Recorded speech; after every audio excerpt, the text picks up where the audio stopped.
ஓம் சர்க்குருவே சரணம். சிந்தனைக்காக சில வினாடிகள். ஒரு ஆசிரியர் ஒருவர் ஒரு தெருவோட கடைசி வீட்டில் குடியிருக்கிறாரு. அவர் வீட்டுக்கு முன்னாடி ஒரு பொது காலி இடம் இருக்கிறது. அந்த தெருவை சேர்ந்த மக்கள் எல்லாரும் என்ன செய்கிறாங்கன்னா, அவங்க வீட்டில் சேரக்கூடிய குப்பைகளை கொண்டு வந்து அந்த பொது காலி இடத்துல கொட்டுறாங்க. இப்படி தொடர்ந்து மக்கள் அந்த இடத்துல குப்பைகளை கொட்டிகிட்டே இருக்கிறதுனால ஆசிரியர் வீட்டுக்கு அந்த குப்பைகளால் ஏற்படக்கூடிய துர்நாற்றம் அடிக்கடி வீசுது. அதே போல் சிதறிய குப்பைகள் அவரது வீட்டு வாசலில் தான் கிடக்குது. இதை பார்த்த ஆசிரியர் ரொம்ப மனநொந்து போய் தாங்க முடியாத ஒரு சூழ்நிலையில் மக்கள்கிட்ட கேட்குறாரு, இப்படி நீங்கள் தொடர்ந்து இங்கே குப்பை கொட்டிகிட்டே இருந்தால் இங்கே நான் எப்படி குடியிருக்கிறது அப்படின்னு சொல்லி கேட்குறாரு. அதுக்கு மக்கள் இது நான் உன் வீட்டில் கொண்டு வந்து கொட்டல, பொது இடத்துல நாங்கள் கொட்டுறோம், இதை கேட்குறதுக்கு யாருக்குமே உரிமை இல்லை அப்படின்னு சொல்லி மக்கள் தெரியப்படுத்துகிறாங்க. இப்போ நான் இதனால் பெருமளவு பாதிக்கப்படுறேனே அப்படின்னா, உன்னுடைய பாதிப்பை பற்றி நாங்கள் வருத்தப்பட முடியாது, குப்பை கொட்டுறதுக்கு பொது இடம் இருக்குது, பொது இடத்துல தான் நாங்கள் கொட்டுறோம் அப்படின்னு சொல்லி மக்கள் சொல்கிறாங்க. இப்படி அவங்க பேசிகிட்டு இருக்கையில் அந்த ஆசிரியரிடம் பாடம் படிக்கக்கூடிய சிறுவர்கள் அங்கே நிற்கிறாங்க. சரி அப்படின்னு சொல்லி சிறுவர்களை பார்த்தோன்னே ஆசிரியர், இதற்கு மேலே இவங்ககிட்ட பேசி பிரயோஜனம் இல்லை, புரியாதவங்களுக்கு தான் பேச முடியும், அவங்க புரிஞ்சிக்கவே முயற்சி எடுக்காதவங்ககிட்ட பேச முடியாது அப்படின்னு சொல்லி ஆசிரியர் உள்ளே போயிடுறாரு. போயிட்டு மாணவர்களுக்கு பாடம் எடுக்க ஆரம்பிக்கிறாரு. அப்போ ஒரு சிறுவன் ஆசிரியர் முகத்தை கவனிக்கிறான். அவருக்கு மனசில் ஒரு வருத்தம். இவ்வளோ தூரம் ஒரு புண்ணிய காரியத்தை மேற்கொண்டு நம்ம செஞ்சிட்ருக்கிறோம், இந்த தெருவில் வசிக்கக்கூடிய குழந்தைகளுக்கு இலவச கல்வி வழங்கிட்டுருக்குறோம், இவ்வளோ தூரம் நம்ம செஞ்சு கூட மக்கள் நம்மளை புரிஞ்சிக்காமல் திரும்ப நம்ம மேலேயே குப்பையை வாரி எரிச்சிட்ருக்காங்களே அப்படின்னு சொல்லி அந்த ஆசிரியருக்கு மனப்புழுக்கம். இந்த சிறுவனுக்கு அதை உணர முடியுது. சிறுவன் ஆசிரியர்கிட்ட கேட்குறான், ஐயா, இந்த கோயில் எதுக்காக ஒவ்வொரு தெருவிலையும் அமைக்கிறாங்க அப்படின்னு சொல்லி கேட்குறான். அப்போ ஆசிரியர் சொல்கிறாரு, கோயில் ஒரு இடத்துல இருந்ததுன்னா அங்கே புற தூய்மை அக தூய்மை ரெண்டுமே நிலையாக இருக்கும், மக்கள் மனதில் உள்ள தீய எண்ணங்கள் அனைத்தும் மறைந்து மக்களை நல்வழிப்படுத்துறதுக்காக தான் கோயில் அமைக்கப்படுது அப்படின்னு ஆசிரியர் அதுக்குண்டான ஒரு விளக்கத்தை கொடுக்குறாரு.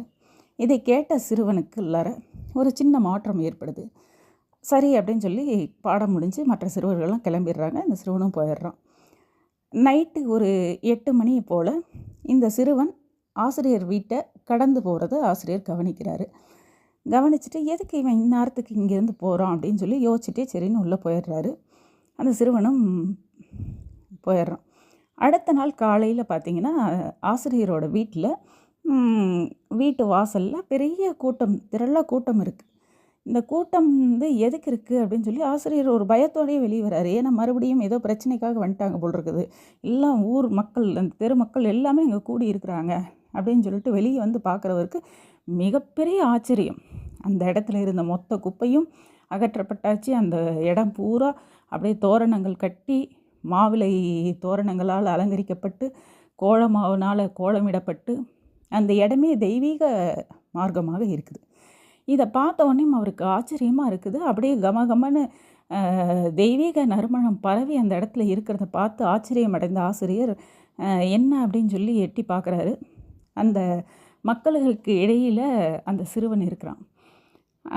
எங்கே என்ன நடந்திருக்குதுன்னா, ஒரு கல்லில் மஞ்சளை தடவி ஒரு துணியை கட்டி அந்த இடத்துல அந்த குப்பைகளுக்கு நடுவில் அந்த சிறுவன் நட்டுட்டு போயிருக்கான், யாருக்கும் தெரியாமல். காலையில் இதை பார்த்த மக்கள் கடவுள் தான் சுயம்பு லிங்கமாக வெளியே வந்துட்டார் அப்படின்னு நம்பி மக்கள் அனைவரும் அந்த இடத்த சுத்தப்படுத்தி தூய்மைப்படுத்தி அந்த இடத்துல இறைவனை வச்சிருக்காங்க. இப்போ அந்த இடம் ஒரு குப்பை மேடாக மக்கள் பார்த்த இடம் இப்போ ஒரு கோயிலாக பார்த்து அதை அனைவருமே அவங்க பங்கெடுத்து சுத்தம் செய்யக்கூடிய ஒரு இடமா மாறியிருக்கு.